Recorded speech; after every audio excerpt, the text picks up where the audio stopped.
ASMR review show.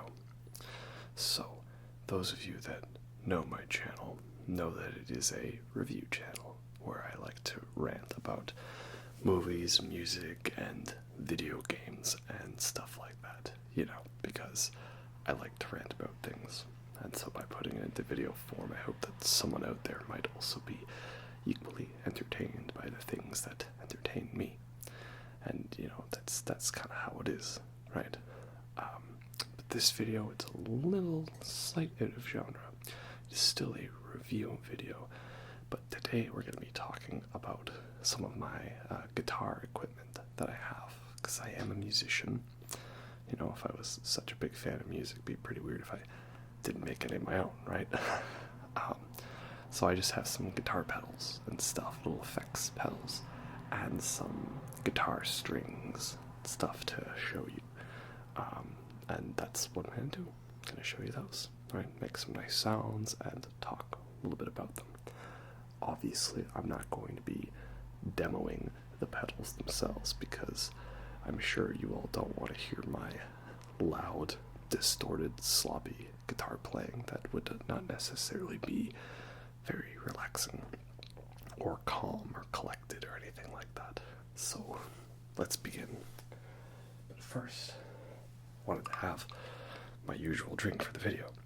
And what I had here was I had a bottle of Guinness in my fridge. And what's cool about Guinness, you can probably hear it. I don't want to shake it around too much. But there's a little nitro bubble in there. So that when you crack this open, when you crack open this cold one with the boys, it actually starts foaming up and bubbling, so that if you properly pour it, you can get like a nice distribution of the Guinness beer. And like all good beer, make sure you give it a little head. So that's what we're gonna do. We're gonna pour that for you now, and here's hoping I don't bollocks it up, because you just gotta crack it and go. So give me one second here. Let's see how well this works.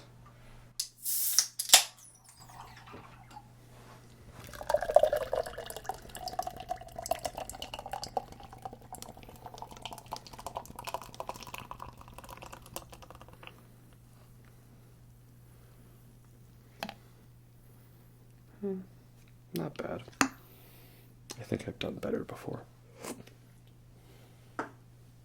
Now you can see it. It's like, it's looking a little better now.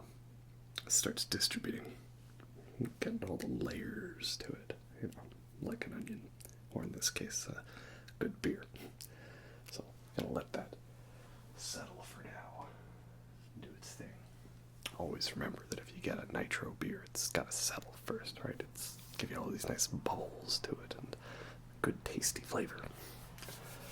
So let's start off. Got all my little collection behind me there. Let's start off with some guitar strings. So I just have them in the package here. And this is the acoustic guitar strings that I'll be putting on my acoustic guitar. Coming up next when I change the strings on it. So, these strings are by Gibson. Gibson being a very well-known guitar company. Make the finest of Les Pauls. And these are phosphor bronze, perfectly balanced tone. And they are 13 to 54 in terms of the string gauge. So, basically, I'll describe a lot of stuff if you don't know much about guitar, right? But I don't know why you'd be here then, but, you might be interested. Let's have a little rant, shall we? So, the way the string gauges work, right, is you have, like, the thicker strings for if you're tuning a little lower, and then the lighter strings give you a little more bright sound, and they're easier for bending, and you might want those, if you're doing lots of bends or in higher tunings, right? So 13 to 56, that's more of a medium gauge, and that's because I really love the sound of of an acoustic guitar in D standard tuning, which is one full step below your standard tuning.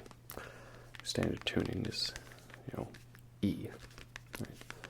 Guitar strings tuned from E, A, D, G, B, and E again.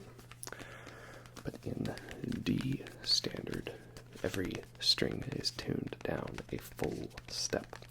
So E is down to D, and A is to G, so on and so forth.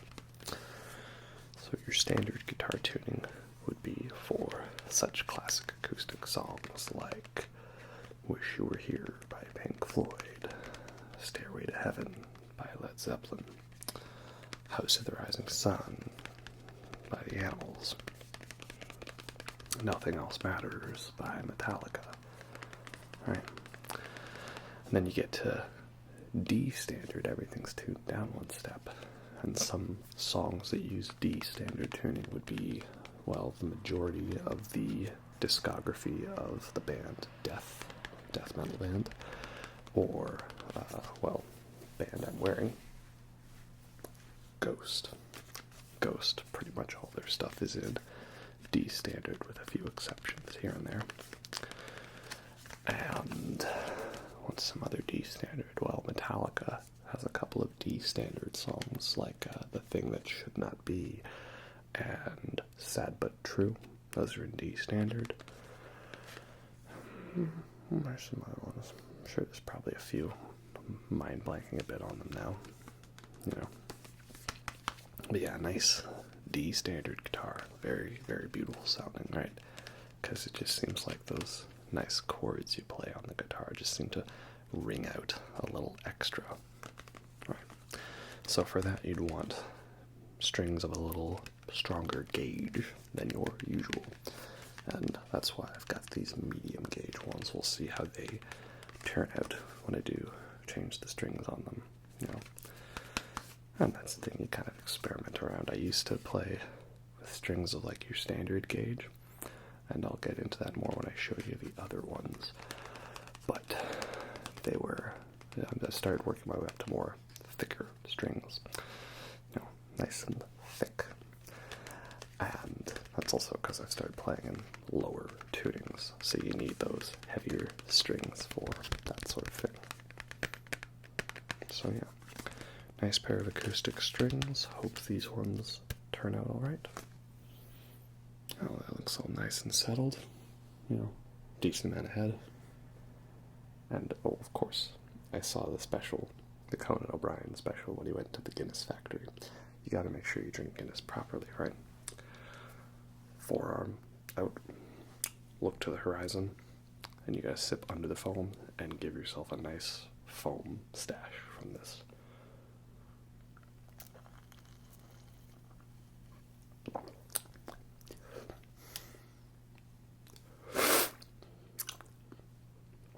Nicely done.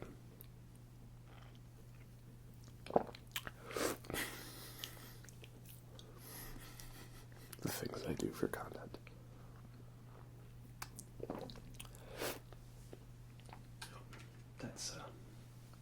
That's how you Guinness, right? Nice foam stash. Well, next up I'll show you the strings that I usually would use on my guitars. And I have a couple other basically bonus packs lying around, in case of emergency. And, you have a pair of strings and they stick around and good to use. So these are the Ernie Ball skinny top, heavy bottom strings. So Ernie Ball is one of the biggest string companies. And on the back, famously Slinky since 1962. The world's #1 electric guitar strings. For over 55 years, Ernie Ball's Slinky strings have been the favorite of musicians across the globe.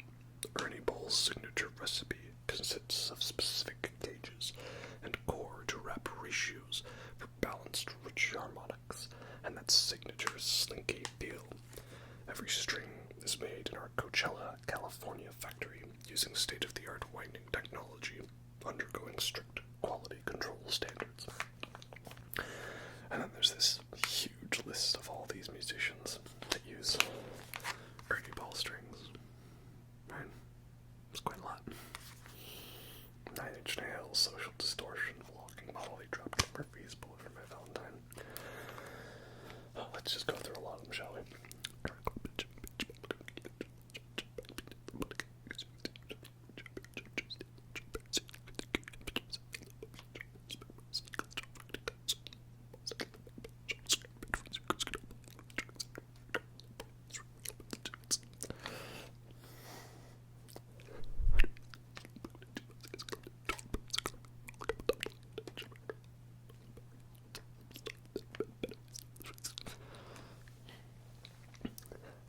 Goes on to 151.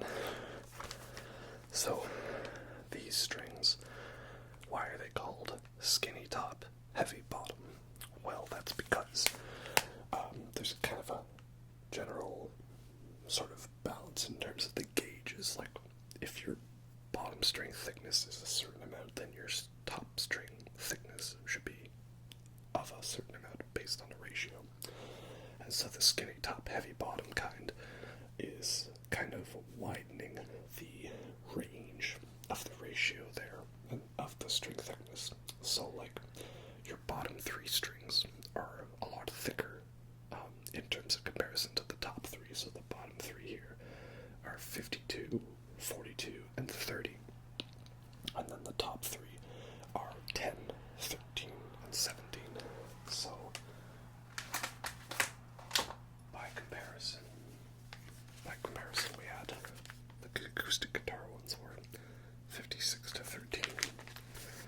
So, comparison here we have 52 and 56, 45, 42, 35, 30, 26, 17, 17, 13, 13, 10, right? So, it's a bit of a nice amount because it's good for if you want to do like a drop D tuning, which I played a lot of because of Tool and Porcupine Tree and Rage Against the Machine, all the 90s stuff, all the drop D, Marilyn Manson, 9 Inch Nails. So this is nice because then it's a little thicker on the low end for you to play those drop chords, but you still have thinner stuff on the top for you to do all your soloing and bending with. So usually just if I was going for strings, this would be like my standard kind. It was a pretty nice balance and worked for me.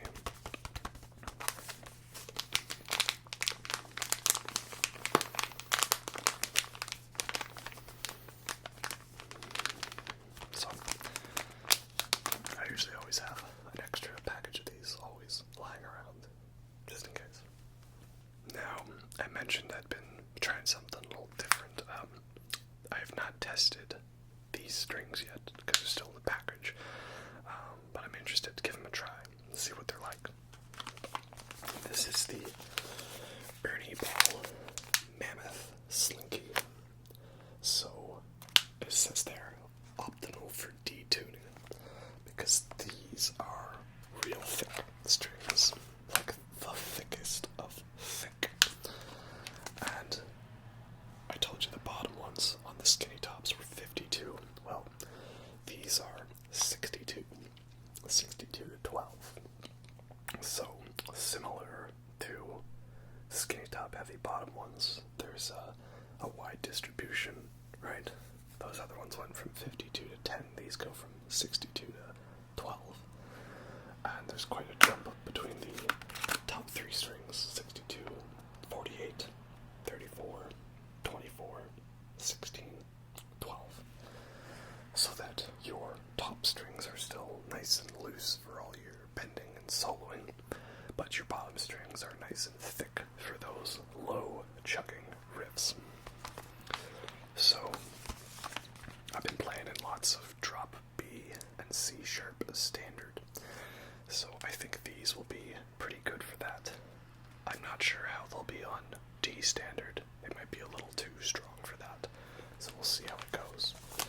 But, you know, very interested to see how these turn out, because I want those real low sounds, and you gotta have real thick strings for that, otherwise they're gonna be like very like loose, and you know, the string in a normal tightness, it's a good amount, but you have it too loose, it's too loose, flops around, and it doesn't stay put.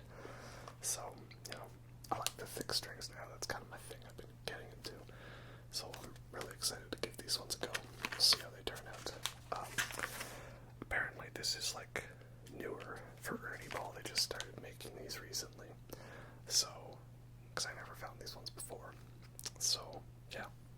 Hopefully we get some more stuff like this. Last set of strings I have to show you. I just have the box that came in because I already put these on the guitar to try them out. So these are Diadrio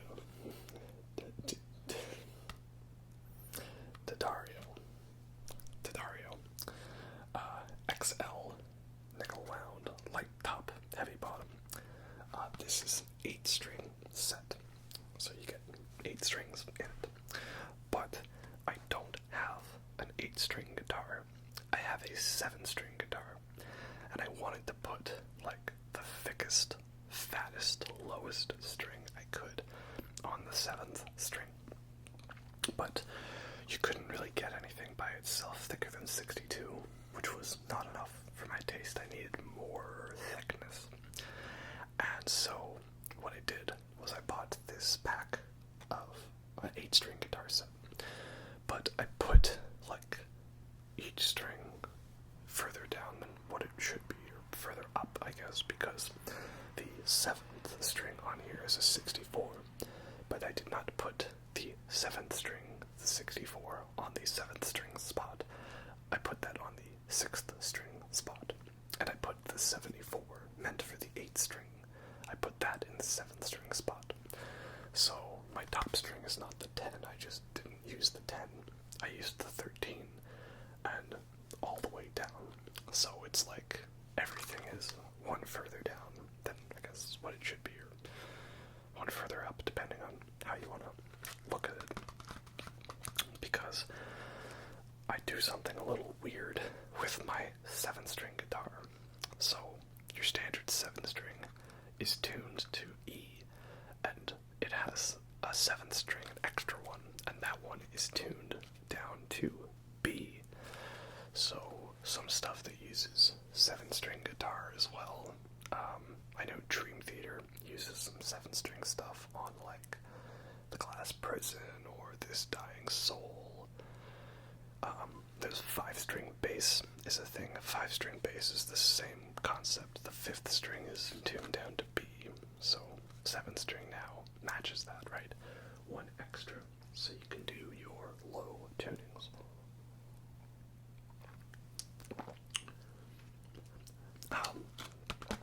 But what I wanted to do was lower than that. So the way my 7-string guitar is tuned is essentially the tuning of an 8-string guitar, but missing the string in between. So the normal 6 strings are tuned either to C sharp standard or drop B. And then the 7th string is tuned all the way down to F sharp. So that if you're playing in C standard, you have a dropped string, so you can still play those chords on the 7th string. And if you put it into drop B, then when you play the F sharp chord on the 7th fret of the B string, then you also now have an extra low F sharp to let it ring out even more, give you that extra oomph to it. Because that's the guitar I use for playing all my sludgy doom metal stuff, like your Electric Wizard, or maybe some low thrash stuff like Machine Head, or anytime King Gizzard and the Lizard Wizard does a heavy song, they're usually in C sharp standard or drop B. So it's a real fun tuning. but now you have that extra string for the F sharp, and so it's extra low. It's very nice. So yeah, that's the fun tuning I like to use on my 7-string guitar. It's basically a discount modded 8-string tuning. So yeah, I've been trying these strings on it, and it's worked out pretty well. Very nice and thick, but still holds the tuning very well, and the top of the strings are loose enough that you still have a nice amount for soloing. So it's a pretty good package. I don't know if Ernie makes 7-string or 8-string sets. I've only seen Diadrio. Can't seem to pronounce this word for some reason. This string company, they make 7-string and 8-string sets, which I guess I'll have to be using those on that guitar if I want to keep doing that stuff. So yeah, all pretty nice stuff. Alright, now we're moving on to some of my guitar pedals. Most of my pedals are by Boss, because they're pretty much like one of the biggest pedal companies, so their stuff's readily available, easy access, and on a decent price scale. Not as cheap as Behringer's stuff, but not as crazy overexpensive and obscure as some of the other things, you know. So the first thing I have here, this is the Boss FB2 feedbacker / booster, and this pedal is it's got two functions to it, and I found they work. Each one works better depending on where you have it in the signal chain of effects. So for those of you who don't know, the signal chain basically refers to the order which all your pedals and effects are set up. So depending on the order, it will change the sound in certain ways, because if you look at it as an electrical signal, you're starting with the note from your guitar, goes through the cable, and that note will go into one effect pedal, and then that will be modified, and then that modified signal now gets modified further by your next effect. So depending on which way you have them, it'll be, a distorted effect being flangered, or a flanger effect being distorted. So there's a general idea that, you should have like modulation after distortion, and like the wah pedal at the start, or reverb at the very end. But you can get some cool things going on if you mess around with the order of it. So what I found with this pedal is the first function it has is that if you're holding a note and you want to get like a nice sort of feedback sound, like the sound of like the amp echoing through the pedal and the guitar and giving you that nice high-pitched screech, I found if it's like after your distortion, it does that effect better. I actually haven't used this one in a while, because I usually only use it live, and I haven't played a show or anything like that in a while, so I haven't had a use for it. But basically, it's like one way.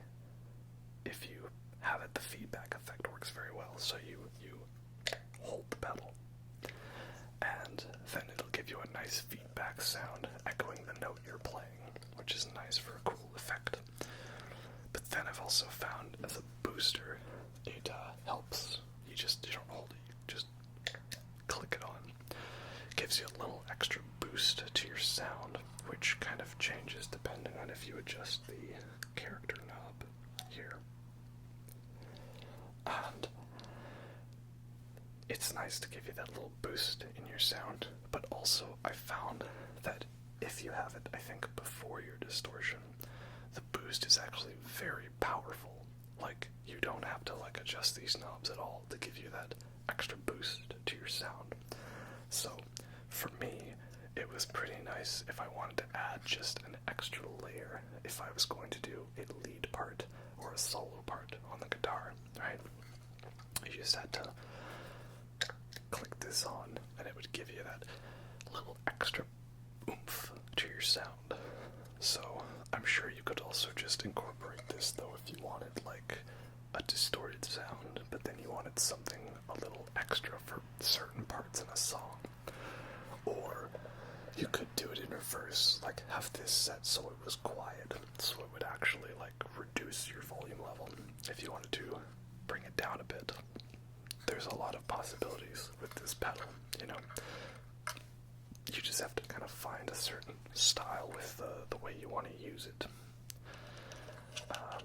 It's definitely one you can mess around with a bit, and again, depending on where you place it in the effects loop, will change which sort of sound you get the most out of it.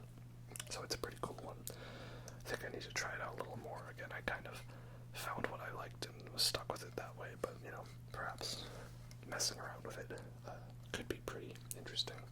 So it's a nice little unit, that's for sure. Next pedal I have for you is another Boss pedal. It is the Boss NS2 noise suppressor. So the function of this pedal is if you have a certain part of your guitar signal chain or bass signal chain, works for both, that you find is giving you lots of buzz or static or extra noise, this is good for reducing that. But it only works when there are no notes being played. So one thing I had that was frustrating is like if I was going to record a riff that had lots of stops in it or lots of silent parts, it was annoying to have to like use your editing program to like mute the volume for every single part. Very tedious, right? Because, you know, you like think of the verse riff to War Pigs by Black Sabbath, or the verse riff to Symphony of Destruction by Megadeth, right? Those are riffs that have lots of blank space for the vocals. And so if you're playing guitar and you got lots of stuff going on, you play those notes that you need, but then in between there'd be lots of like, you know, sort of strings ringing or noise or static and stuff like that. And it can be a little annoying, right? You don't necessarily want to have that there. So what this pedal does is when you're not playing through it, it just reduces that amount. So it's very useful for that. I noticed the results right away. Like I compared playing a riff and recording it and seeing the silence in between, and this just cuts it off as soon as you've stopped that riff. So if you do lots of like thrash metal riffs where there's lots of like chugging stuff or lots of, you know, stops or gaps, is really useful for that. I wouldn't necessarily use it live. Like those things don't really matter so much when you're playing a show, but if you're recording stuff and you don't want to have any little extra artifacts like that in the sound, then this would be pretty useful for that. The way it works is a little complicated in terms of how you set it up, because you see it's got all these little bits to it. Input, return, output, send, right? What do all those mean? Well, what you do is essentially you're using this to clamp and loop the noisy part of your guitar signal. So let's say it was a single guitar pedal that was giving you the noise.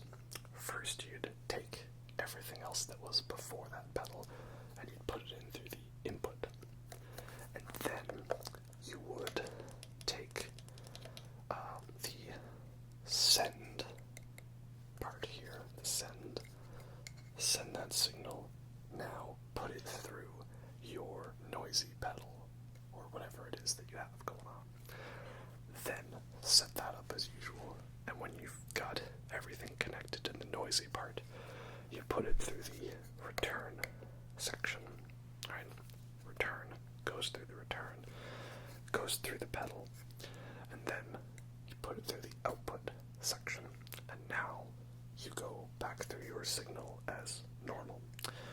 So if it was a pedal that was noisy, right, you'd have everything before the noise suppressor, extra cables going into that pedal, from that one back into the noise suppressor, and now further along through the rest of your amp signal. That's how you would do it. So essentially it's a little like closed loop sort of thing, so that when it's on, it helps reduce the noise coming from it. And you can adjust that with the little knobs here. It's very nice for that. Like I say, I found it very useful pretty much if I'm recording anything. I have this one on. It also has the ability, most of these pedals, right, they take a little 9-volt adapter there, so you don't have to always rely on your batteries. And it has a out bit, because I think it can help provide power to a couple other pedals. Like it kind of daisy chains the power to them of sorts. So that is pretty nice. So yeah, very good pedal, but again, primarily for studio purposes. I wouldn't necessarily use it live because it doesn't matter as much. Next pedal I have for you is the Boss FB3 Flanger. So it's a flanger effect, it's a modulation. Now what exactly is flanger?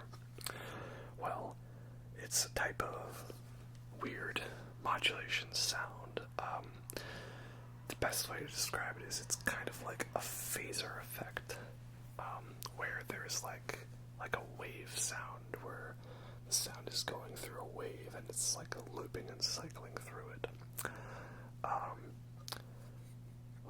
So I'll give you examples of songs that use certain effects. So lots of Van Halen songs use a phaser effect, but there's a couple where he uses flanger instead, and I've heard that Ain't Talking About Love. I always thought it was a phaser, but I guess it's actually a flanger. It gives you kind of that sort of like distortion, but like weird modulations that it's hard to describe without examples, like Ain't Talking About Love, or the beginning riff of Unchained. You know how near the end of the riff, when he's doing the chugging part, there's kind of that little extra weird bit, right? That's like a modulation effect. Or another flanger bit is there's a guitar riff near the end of the Tool song Eulogy. It's right before the last verse, right? Where, you know, the lyrics are, come down, get off ya fucking cross. And there's that guitar riff, doom, doom, down, doom, doom, down, down, down, down. That's a flanger effect on there. There's a lot of flanger in Tool's stuff. Again, it's a weird modulation effect. And I've heard it described as like the sound of a jet going by. Because when an airplane or jet goes by, it gives you that Doppler effect sound. You know, the sound of the plane going past seems to kind of rise in pitch and then lower as the sound is going past you. That's kind of what I think of flanger. It gives you that odd little effect.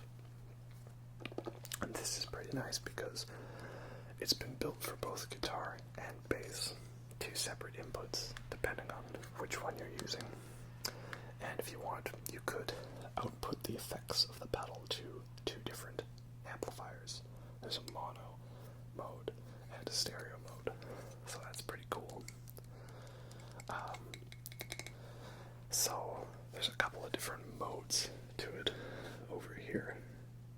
Your standard flanger effect, the ultra mode, which just gives you even more extra oomph to it.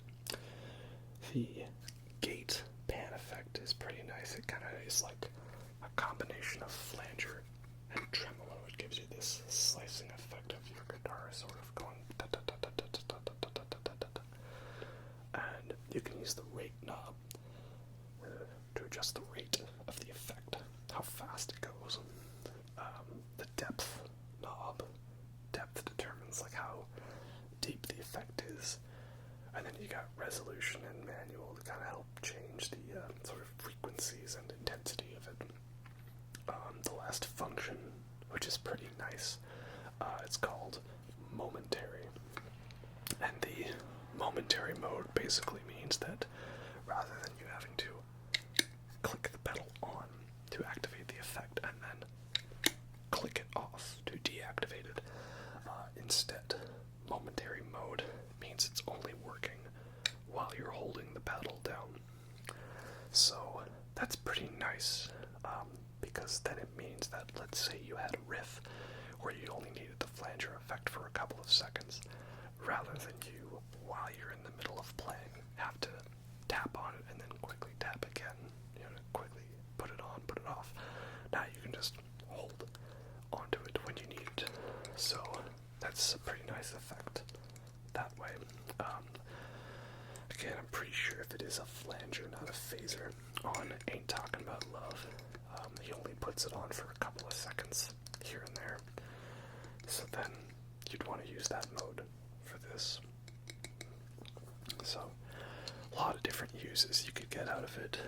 You could probably even get a nice chorus effect by like turning down the sort of cycling part to it and have it just kind of sit at one amount, like with the rate and the depth very low. That would give you a nice chorusy effect.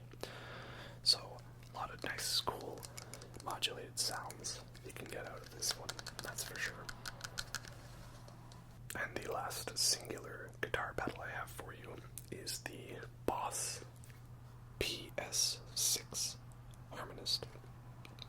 So this is another pedal with a whole bunch of different functions. Very nice. So, have you ever wanted to have a pedal that lets you act as if there were two guitars playing, but playing different notes and harmonizing with each other? Well, that is what this pedal is for, the Harmonist. This actually has a whole bunch of different functions. It's actually pretty crazy how much is in this one little pedal. It was definitely on the pricier side for a single pedal, but I think it was worth it. I always wanted one like this, so it was finally nice to be able to get it. So the way it works is, again, a whole bunch of different modes. First, there's the harmony mode, where you play a note, and then depending on how you have set the key and harmony knobs, determines what note will be played along your guitar. So you have the balance feature there, which then balances out the balance of your guitar and the effect note produced. And then there's the harmony voicing, determining whether this is like, an extra third or a fifth or a seventh or an octave above the note you're playing. And then on the bottom you have the major and minor settings. So you could set the key for E minor to thirds. Now whenever you play a note, you have to make sure you're playing in the key of E minor, of course. And it'll give you that extra note above it. So this lets you do a lot of those double guitar licks, like Peace of Mind by Boston, or the guitar solo to Dogs by Pink Floyd. Lots of dual guitars there. And then that's the harmony effect, right? To do the harmonies. There's also 3 voice on there where it produces 2 extra notes. So that is basically Brian May mode from Queen, because he does lots of harmonies and guitar leads there that are pretty cool. Next, there is the pitch shifter mode. So the harmony mode was where it was giving you a note that was relative to a note in a certain key that you were playing. So if you had it set to thirds of E minor, it would give you a G note if you played an E note. Or if you had it set for, like 5/8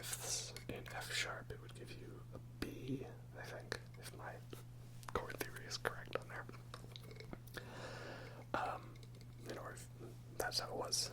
Pitch shifter is a little different. Pitch shifter mode is not about giving you a harmony note, it's about just raising the note by a certain interval. So, in that case, you could set it to raise it by sevenths or by an octave. So, you could set it to an octave lower. So now you play an E note, and it also produces an E note, but this one is one octave lower. It gives you an extra little bass effect. Or you could give yourself a very odd 12-string sound by setting it all to one octave above. So, a lot of cool fun effects you can do with the pitch shifter. That's pretty cool. Next, there is a detune mode. And detune is essentially like a discount chorus effect. It's producing a second note that is almost the exact same pitch as your current note, but it's slightly off by a couple of hertz or pitches, whatever the term is for it. So you can adjust how many cents, that's what it is, how much cents it is off from that. So, pretty nice effect.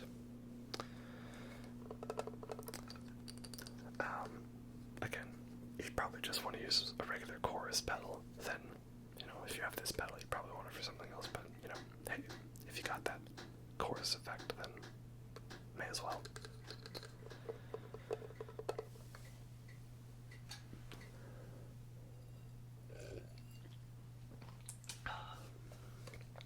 It's getting cold now, I have to have the heater on. It's gonna creak a little bit, right? But not as bad as my old place's air conditioning and heating used to be. That was quite obnoxious, for sure.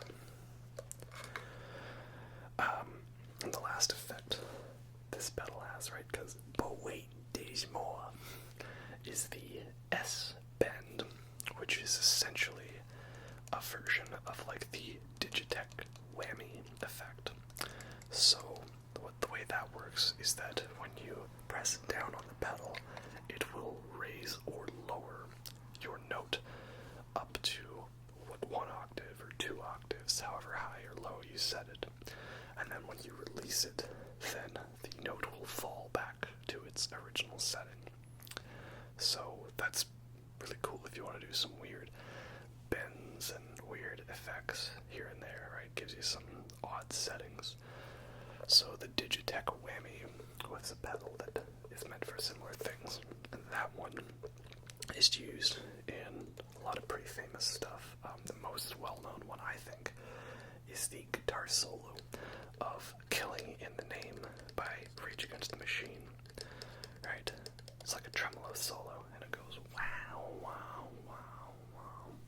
So what that is that Tom Morello, he's alternating between having the pedal on and off. So when it's on, it takes the note and shoots up to a very high pitch, one that you wouldn't be able to play on a normal guitar, and it gives you weird crackling, distorting sounds, and it sounds very odd and digital and weird, and that's what the effect is. So he uses the whammy effect on a lot of songs. Another one is Bullet in the Head. There he has, like, I think a harmonizer and a whammy effect, and he does it for that weird, like, DJ scratch sound effect during the verse right now. So, pretty nice effect there. Lots of cool whammy effects you can do. Oh, another Tom Morello song is Like a Stone by Audioslave, right? All those weird right? Everyone, that's a whammy effect being used. A couple other ones I can think of. Let's see. Well, there's Stranded and Only Pain, both by Gojira. And those songs, you can both tell there's a whammy pedal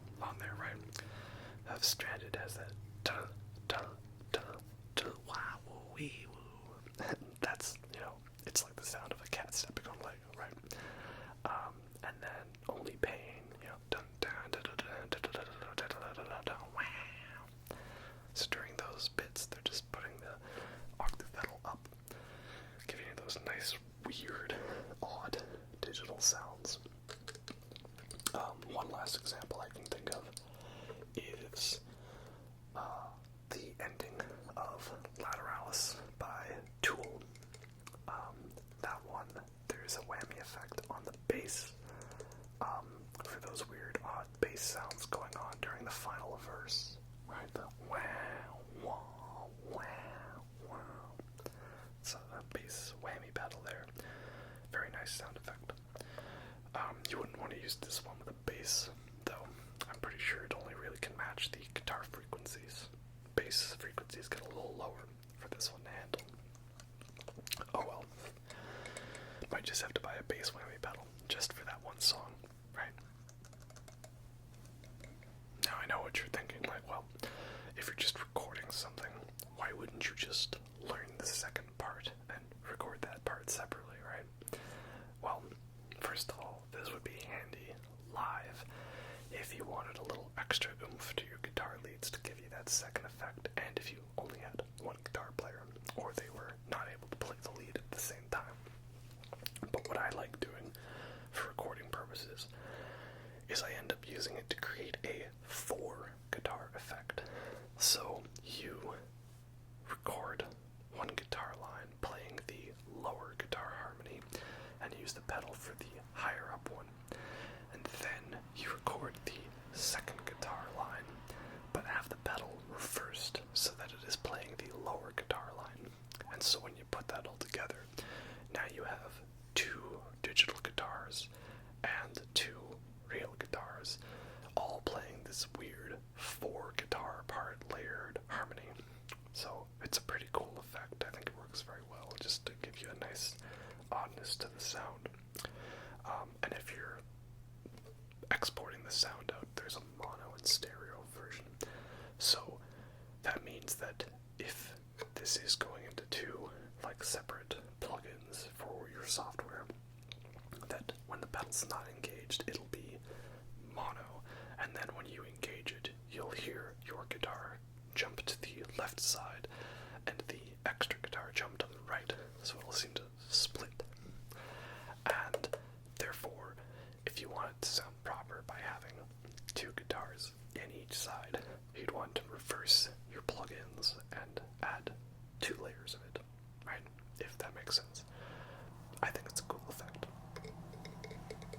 Another cool little guitar gadget I have here. This is the ebow. So what is an ebow? Well, I think it is like an electronic bow. So you think like a stringed instrument, like a violin or a cello, or a stand-up bass, double bass, right? You play those with the bow, right? And if you got the string held and you're playing the bow, like, you can kind of in a way sort of play like kind of an infinite string sound, right? You can't really do that with a guitar because you pick the note or finger pick the note and then it just rings and eventually the ringing will stop. So there's no way to play an infinite guitar note. Or is there? Well, that's where the ebow comes in. You'll see on this side there are kind of 2 little slits to it, and this part in the middle. Essentially, it's kind of like a magnet of sorts. You use the 2 slits to place it on the 2 strings that you're not playing on, and then you press it down sort of slightly towards your guitar pickup. And this causes it to start resonating, like with the magnets and the electricity, and it causes the string to vibrate through the power of magnets. How do they work? So it's really cool for giving you those like droning sound effects, because now you have a string reverberation going on indefinitely. But you can also like affect your guitar's tone and change the tone knob a little bit, so that it kind of gives you more of like a violin sound almost. They probably based this concept off the idea of Jimmy Page in Led Zeppelin, because I know on some stuff, like Dazed and Confused, he actually literally uses a violin bow on the guitar to get those weird droning effects. So there's a lot of musicians that use an ebow. I know that Sigur Rós, the Icelandic post-rock band, they have a song literally called ebow, and that's because their bass player uses the ebow on the bass there. I've used this on the bass before. It's a little more difficult because you can't use the little string slots to place on the bass strings because they're further apart. So you've kind of got to like properly balance it on your hand and do it to a certain thing. I've seen some people like weld on little extra wood wedges so that it matches the bass part, but if you did that, then you wouldn't be able to use it for the guitar because it would ruin your guitar spacing. So I'm not sure if I would do that personally, but you know, I'm sure you can figure out some nice things going on with it. So it's a pretty fun one, good for all your post-rock atmospheric stuff, all your needs for that. I'm pretty sure that, like, I think I remember watching an interview with Phil Collin, guitar player of Def Leppard, and they had some kind of effect built into their guitar that was essentially an ebow effect that they could use for, like, some of the atmospheric intros to their songs, like Gods of War, or some of the guitar solos and notes on Hysteria. They have lots of real good guitar effects like that, so, you know, a lot of possibilities with this one. Very nice little unit to have around. Now, last thing I want to talk about is a couple of multi-effects pedals that I have. These are larger pedal effects that give you a variety of a whole bunch of different sounds. This first one I have is the Zoom B3 bass multi-effects pedal. So yeah, this is a bass multi-effects processor, and it allows you to have up to 3 different effects active at a time, and then you can, you know, determine whether you want each one on or not. And it's got a tuner, and it's got a looper in it, so you can loop phrasings and play over them. It's a very nice unit to have. So, I like using lots of effects on the bass, right? I mean, I love Cliff Burton, and I can never say his last name right, but the bass player from Muse, right? He uses lots of bass effects, lots of really cool stuff.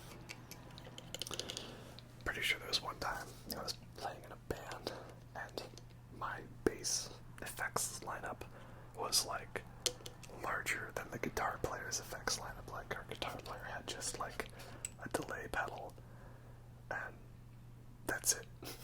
Because he just had distortion on the amp, and then I had, like, you know, all these other effects and this going on, and wah pedals and everything, and it was pretty fun.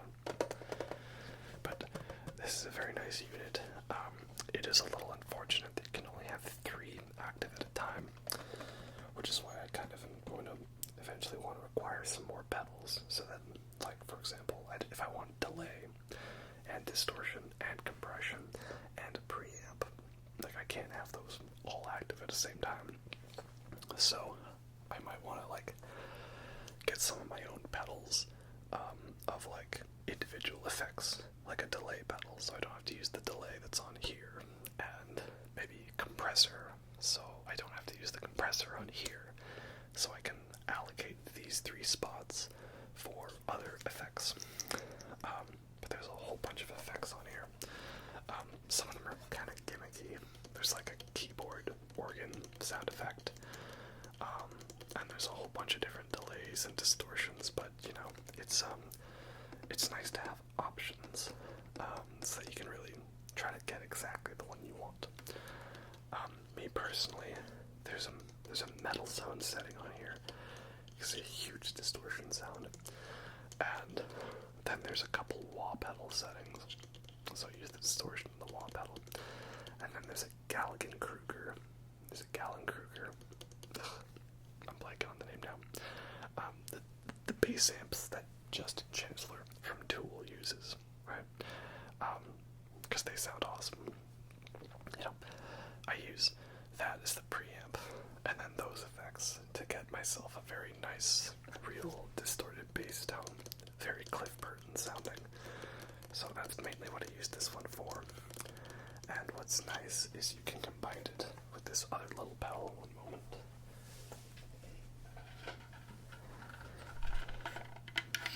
This expression pedal, Roland EV5. So it's just a simple little pedal, right? Has no effect on its own. But this allows you to control certain effects of another effect. So let's say you had a wah pedal effect on the Zoom. Well, you wouldn't be able to just control that as is. You'd have to set it to a certain amount and that's it. But if you plug in an expression pedal and you set it to control, you know, that parameter of the effect, then by moving it up and down like a traditional wah pedal, it will let you control that effect. You can also use this to plug into the Harmonist pedal I showed earlier. And that's nice because then you have a little more control over the whammy effect. But there's another sort of hidden feature of that Harmonist pedal that I kind of discovered by accident. And that is if you have the pitch shifter effect on, that one you can't select like, okay, first interval, seconds, thirds, or just simply, you know, half step, whole step, 1.5 steps, or anything like that. You can only set it to the knob controls that you have. So if you have that pedal, how do you play like a diminished sixth or anything like that, right? Or no, diminished fifth. My totally mind blanking on the terminology there.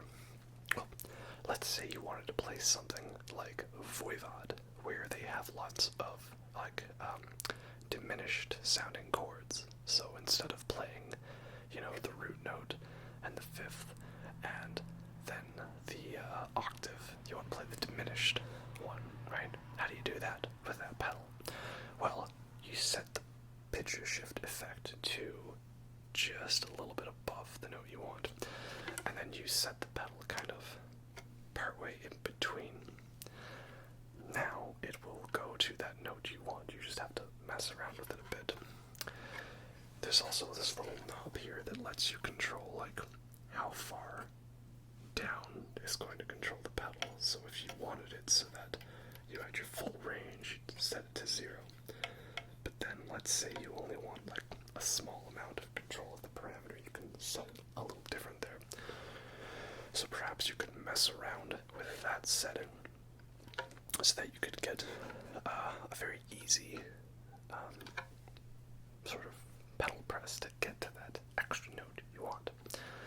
So this combined with the Zoom 3, very nice distortion, very nice wah, all the great tasty bass riffs. So, but again, the fact that you can only have 3 does limit it a bit, so you can't rely on only that if you're wanting a nice multitude of effects. And the last pedal I have to show for you today is my guitar multi-effects pedal.